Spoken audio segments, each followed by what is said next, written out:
Если говорить о современных печах-каминах, например, европейского производства, там в паспортах прописывают пожаробезопасное расстояние от корпуса печи до ближайшей стены, мебели, в общем, до горючих поверхностей. И если мы посмотрим на чугунные печи, там, как правило, это расстояние составляет по 50 сантиметров минимум.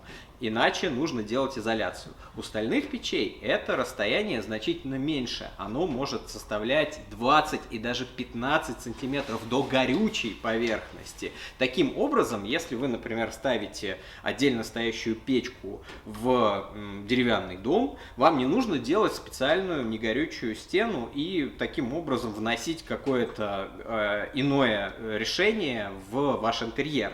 Интерьер остается таким, каким вы задумали его изначально, и печка сама по себе в него органично вписывается.